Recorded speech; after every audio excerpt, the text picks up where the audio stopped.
Hojik Sanabagi Pauda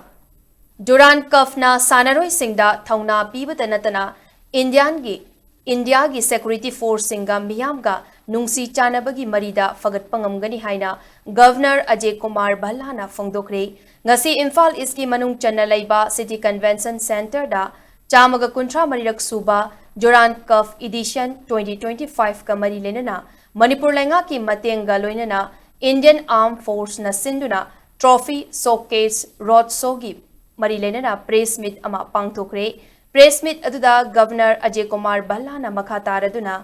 India da Football Masana Asibu Yokhatnana Bagi Saruk Ama Oina Durand Cup Asi Chahi Chamaga Kuntra Mari Pangthokduna Lakli Powerhouse of Sport Hairaga Khangdariba Manipur da Durand Cup Asi Pangthoknana Bagi Thauramda Saruk Yaba Fangba Haibasi Yamna Laibuk Fabani Durand Cup Asi Governor na Piklingai Matamda Lairik Tambada Thengnarakiba Natana Asigumba Thauramda Yaurakidri Durand Cup na Sanabagi Lamda Sanaroi Singda Thauna Pibata Natana Indian gi Security Force Singa Miyamga Nungsi Chanabagi Marida Fagat Pangamgani Matungda Durand Cup Asi Hena Pak Chauna Pangthok Pangamnanaba Honasi Haiki Ngasigi press meet aduda Manipur gi Chief Secretary Prasant Kumar Singh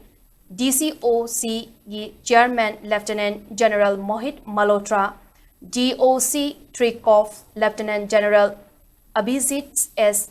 Pendekar DOC 57 Mount Division Major General SS Kartikeya IGAR South ki Major General Rafrup Singh Amadi Manipur ki DGP Rajiv Singh Su Sarukyaki. These efforts not only promote the spirit of sportsmanship but also bring people together across regions and backgrounds celebrating unifying power of football. I wish the 134th edition of Durand Cup a great success. We all in Manipur definitely are looking forward to the matches here. I am confident that it will be a bigger, better and more thrilling than ever before. My heartfelt wishes to all the participating teams. May you play with honor, courage and passion, inspiring countless young hearts along the way.